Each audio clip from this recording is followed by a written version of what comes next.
Hey, Grindberg asked me why I'm wearing my LSU baseball hat. Why are you wearing your LSU baseball hat, bigz? Because it's got a big L on it, just like all of these guys we're going to talk about. Welcome to the Fantasy Forecast with Grindberg and bigz. He is Grindberg.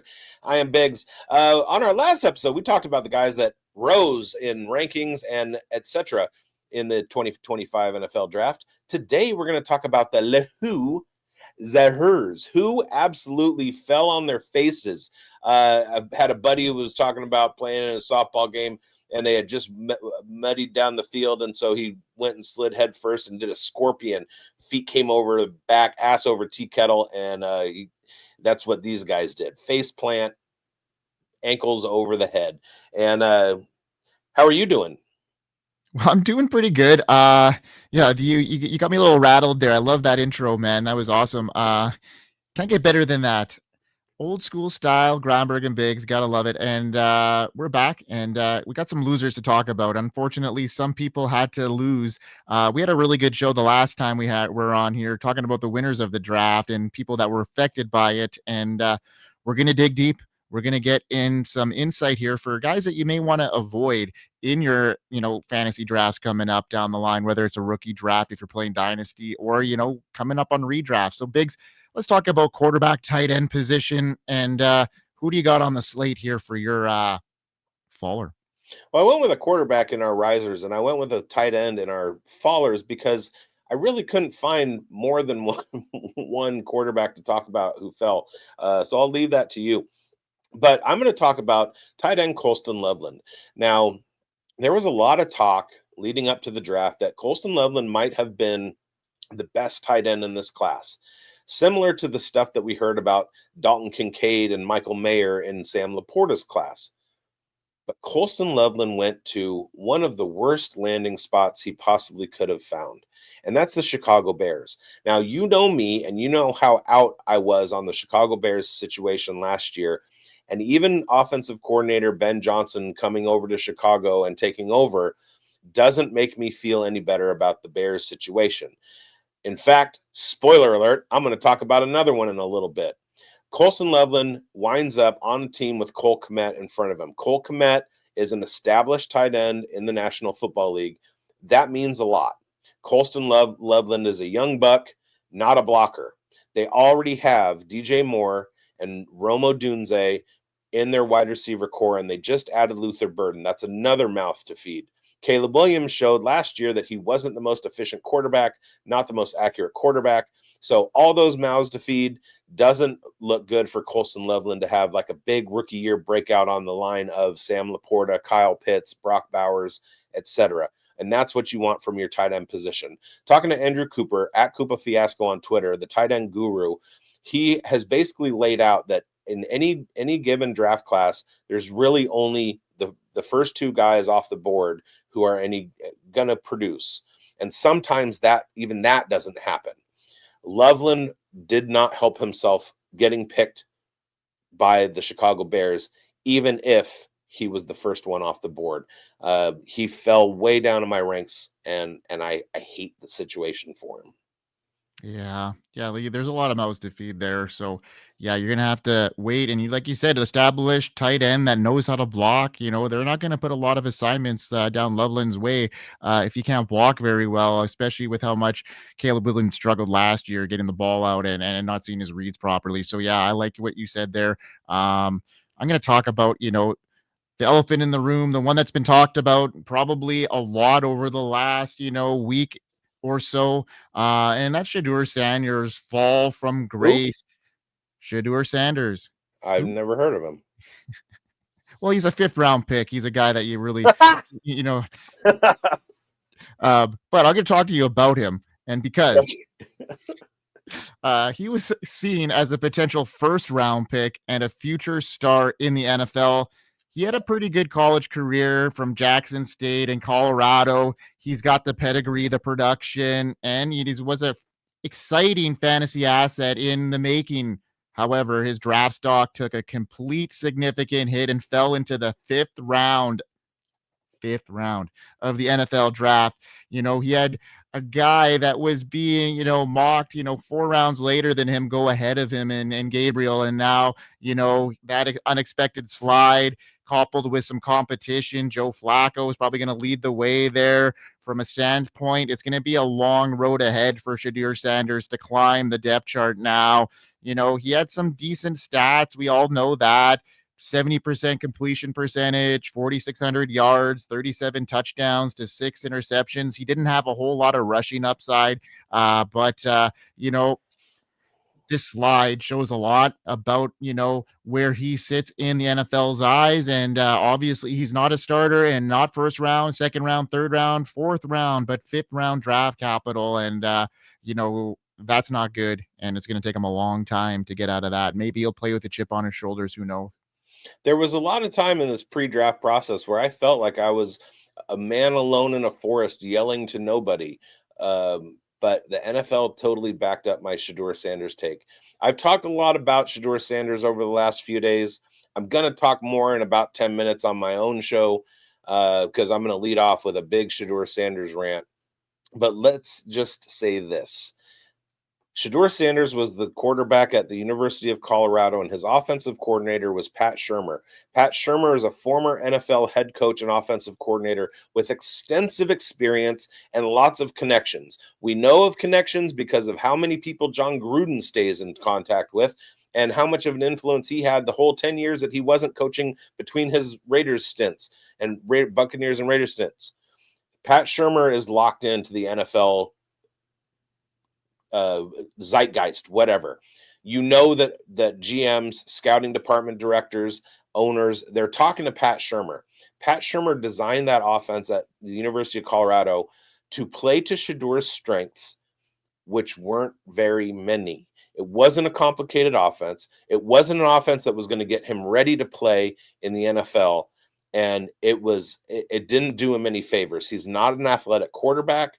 They say that he has good processing, but he holds the ball longer than any other quarterback in college football. He was efficient, but I mean, it was an offense that was set up for him to be efficient with Travis Hunter. It didn't play in the NFL's eyes, and that was in stark relief. Him dropping to the 5th round because of the scuttlebutt and the narrative in the ether. Even on draft day, I was still not sure that he wasn't going to be taken as the 2nd or 3rd pick, right? And he fell to the 5th round. That's unprecedented. Even Aaron Rodgers, his fall stopped at 24. It's crazy what happened to Shedeur Sanders, and it's very unfair to him because he should have been told from the beginning, you're a late round guy. We're going to be drafting Dillon Gabriel ahead of you, or somebody like Dillon Gabriel ahead of you. You're not going to be the 2nd quarterback. Those should have been things in his ear. Somebody should have been upfront with him and honest and told him about it. And it's pretty tragic what happened to him, but he's not very good. And I've been trying to tell people, and that's true now. There you go. All right. Let's talk about our community. We are here. We are here. FantasySportsAdvice.com, offering the best fantasy sports social media platform. Why join endless Discord communities or the trolls of Reddit? Fantasy Sports Advice is a community designed to help you win with 24/7 support. Go to FantasySportsAdvice.com and become a pro member for unlimited access. Again, go to FantasySportsAdvice.com today. All right. My wide receiver faller is super disappointing. Super nice kid. Got to interview him during the draft. I reposted the interview from the Senior Bowl that I did with him and Jaden Higgins. Jalen Noel falling where he fell to the Houston Texans is a huge, huge hit for me. Almost nobody had as much steam as him coming into the draft, and he landed about where he would have if you had asked people before the Senior Bowl where Jalen Noel was going to be drafted. We thought he was going to get high 2nd round draft capital. That did not happen. He went to a now crowded wide receiver room. I talked on the show before about how Jaden Higgins was a riser simply because of the role he's going to play, the draft capital that he's going to carry, the fact that Nico Collins may or may not miss some games this year.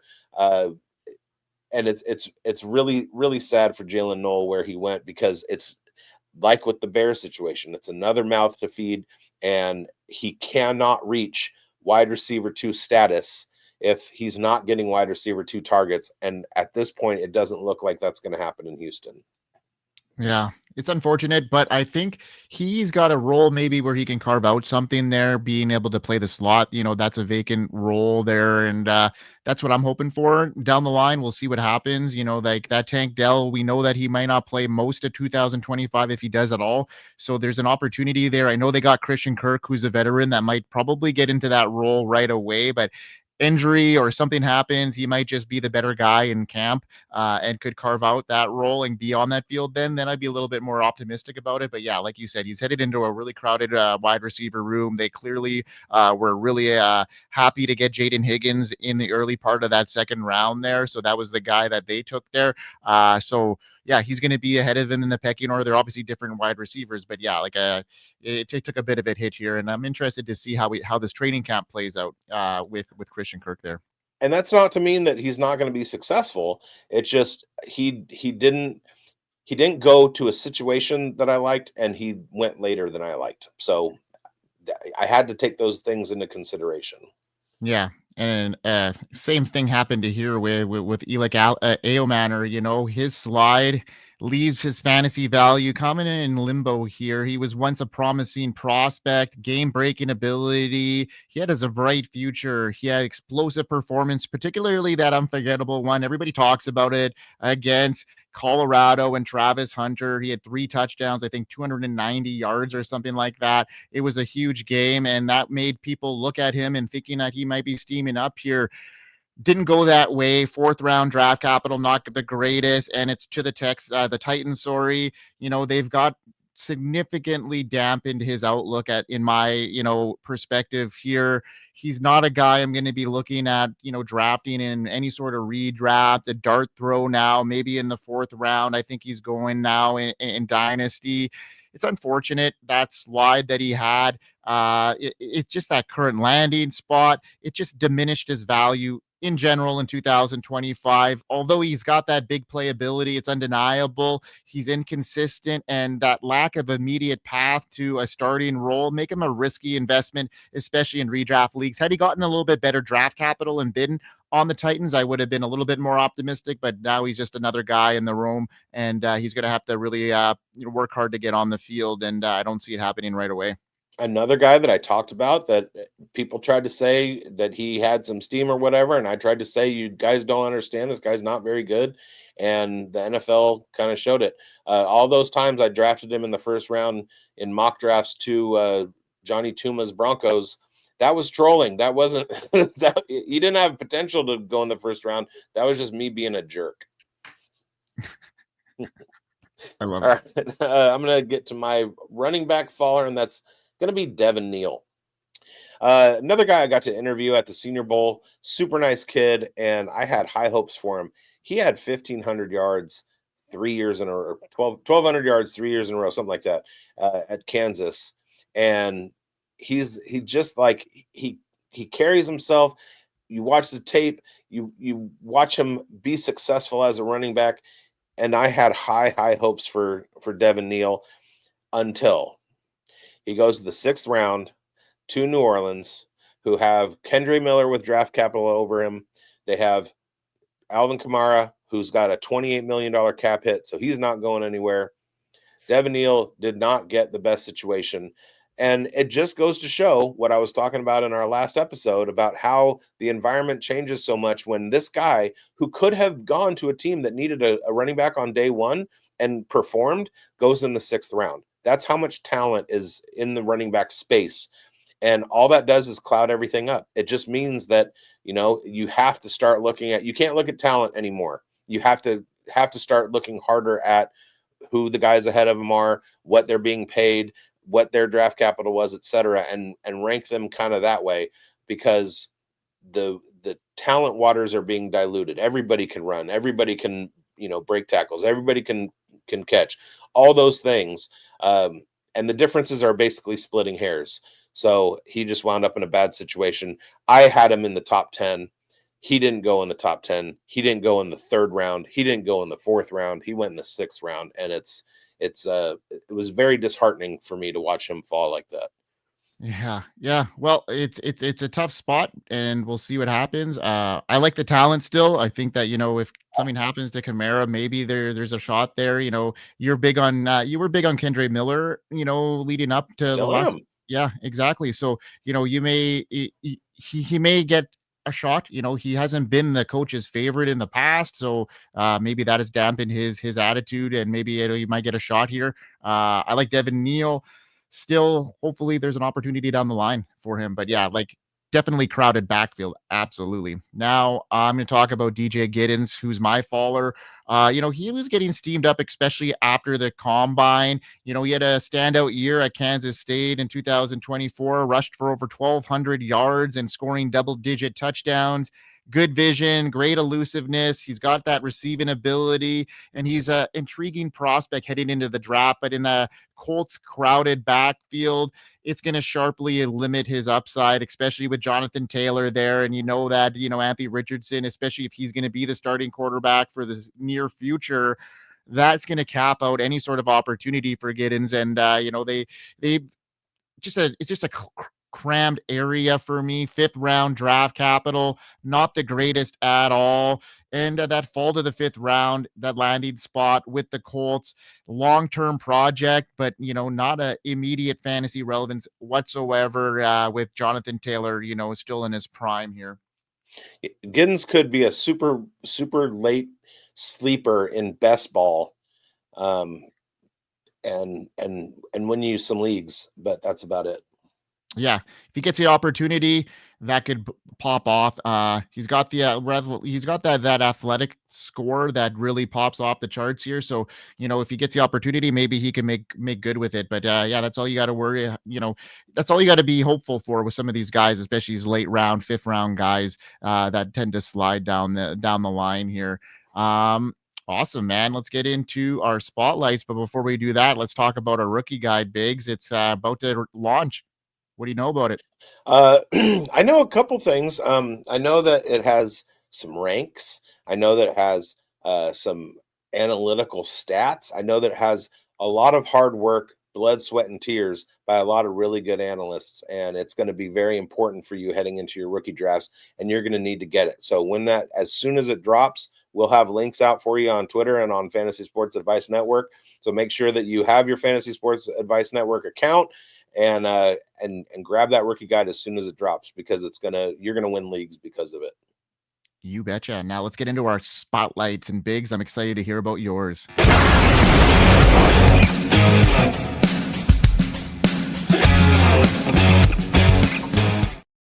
All right, I'm going to talk about my big draft day faller, but first, I have a couple of honorable mentions or dishonorable mentions, as it were. The first is Lan Larison. Lan Larison, my boy, he had 4th round talent, wound up being a UDFA, but he did sign a fairly nice contract with the New England Patriots. They did draft a couple of running backs already, and he's going to be in a crowded room. But if there's anybody who's going to wow Mike Vrabel enough to make a team as a UDFA, it's going to be Lan Larison. If you don't know him, look him up. Go to my Twitter page and search Lan Larison. The one-handed catches, the hurdling over guys, the 800 receiving yards to top off 1,400 rushing yards. The kid's for real. And he's going to be a good one eventually. It's just not going to happen as soon as I wanted.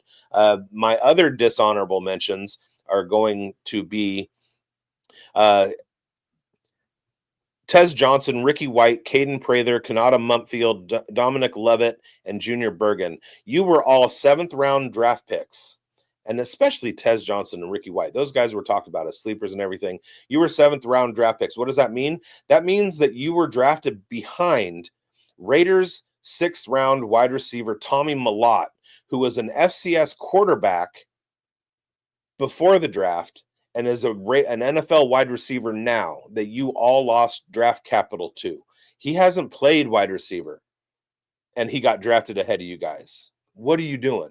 Those are my dishonorable mentions. But I'm excited to see Tommy Mellott. I got to watch him lay waste to my UC Davis Aggies for 3 years, and guy is hyper athletic.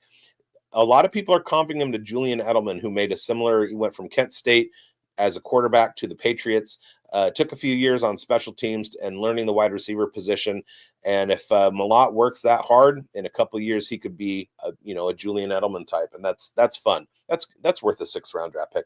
But my top draft day faller is Luther Burden. I know Grindberg had him as a riser last week, and I kind of disagree. And it goes along with what I was talking about, Colstan Loveland. I hate the landing spot for him. I hate the fact that he went to the Bears. The Bears are not going to be able to utilize him the way that he needs to be utilized. He has a similar route tree to DJ Moore, who's already there and is like a $70 million cap hit if they try and cut him. He's also going to he has a huge contract, so that makes him almost untradeable. DJ Moore is not leaving Chicago for at least the next 2 years. That doesn't help. Neither does the fact that Rome Odunze and Cole Kmet and now Colstan Loveland are also there. They're mouths to feed, man. It's mouths to feed. You have to take that into consideration. There are too many mouths to feed for Luther Burden to have a big rookie season. He might not hit for until his 3rd year. It sucks because we all thought that he was going to come out and be a wide receiver too. He might be a wide receiver 4. He wasn't like, for me, I think he was a riser because he rose from my wide receiver 8 to my wide receiver 5.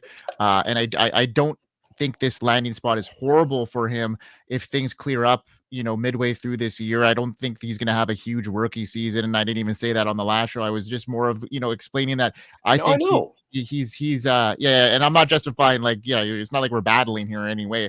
I'm just saying, like, he's got that opportunity for me in being able to play in that slot role potentially and be a guy that might be getting some dump offs. I don't see them bringing in, they didn't bring in a big hard-nosed running back, and I think they're going to be designing some plays. He's got a history of being, a lot of design plays headed his way. So this was actually a good spot for me, considering where I saw him headed in other situations. And I wasn't bullish on him headed into the draft. I'm not bullish now, but he rose in my books. So maybe I should have been a little bit more explaining that on our last show for our viewers, because they may be going out there drafting him because I said he was a huge riser, but he was a huge riser in my book. But I also mentioned wide receiver 8 to wide receiver 5. Right. And so there are different contextual clues for risers and fallers. I just wanted him to have the opportunity to go to a place where he was going to be able to break out of what he was at Missouri. And what you're talking about is him being used in the same way. He and DJ Moore are kind of like the George Pickens, DK Metcalf. It's like who's going to move off of what and who's going to go where. And it's just like he did rise because of his draft capital and all that stuff. In fact, I think I might have ranked him higher at post-draft than I did pre-draft. It's just the situation for me is scary and makes me leery. And that was, and 100%. That's a fall for me. I love it. Yeah, we gave our viewers a lot of good context on Luther Burden, and it's important to get all those angles from that perspective. Now, a guy that is a huge faller for me. A lot of people had him in the top 10 in the wide receivers for this rookie class before the combine, and the combine just shook his draft capital. Obviously, him not getting selected at all now, he took a major hit, and that's Isaiah Bond. He was once considered one of the top prospects, like I mentioned, explosive speed and big playability. He finds himself outside looking in now. He doesn't have a team. His college career, he was an Alabama alumni, and then he went to Texas. So a couple big name schools there that, garner a lot of wide receiver attention. So everybody thought Bond was going to get this good landing spot, decent draft capital, and now he's essentially undraftable. His legal troubles to add to another layer of complexity. That's probably, another reason why he didn't get drafted. He struggles against, physical defenders because of his size. So I think, there's a lot of red flags for NFL teams, and now there's red flags for fantasy managers. And unless he gets a good deal, he's just some guy that is no longer even in the conversation, and that's unfortunate because Isaiah Bond was a trendy name about a month ago, and now he's he probably won't get talked up much unless he gets a some UDFA deal and injury happens and he works his way up, but it's a long road. That's a year or two away down the line at least. Yeah, and I mean, he came out before the combine and said that he was going to run faster than Rashi Rice or whatever Xavier Worthy. Xavier Worthy. And not only did he not get drafted, but he still hasn't been signed, and he got prank called by somebody saying that he was the Falcons GM and going to pick him, and just like what happened with Shedeur Sanders. Like, come on, guys. That's I was showing somebody my Abdul Carter interview yesterday when I was at work, and told him that 2 minutes before that interview, or within the 2 minutes of that interview, he now was $30 million richer, and the guy had a conniption. Imagine thinking that that's the case, and then it's a prank call. That would just be awful. It's horrible. It's like winning the lottery, but not. Yeah. Oh well. You win some, you lose some, and that's a lose. And that was our show of losers. And that brings us to our end here. Hopefully you all enjoyed the show. Remember to like and subscribe and all that jazz. Biggs, take us home like you always do so eloquently. Hey, make sure you pick up the rookie guide. Make sure you go to FSAN and get your membership and stuff. Follow us on Twitter at BigBonedFFB and at FFCanuck99. Like and subscribe, hit the bell, all that stuff, and we hope you win. We hope you win, folks, and we'll see you next time. We are here. FantasySportsAdvice.com, offering the best fantasy sports social media platform. Why join endless Discord communities or the trolls of Reddit? Fantasy Sports Advice is a community designed to help you win with 24/7 support. Go to FantasySportsAdvice.com and become a pro member for unlimited access. Again, go to FantasySportsAdvice.com today.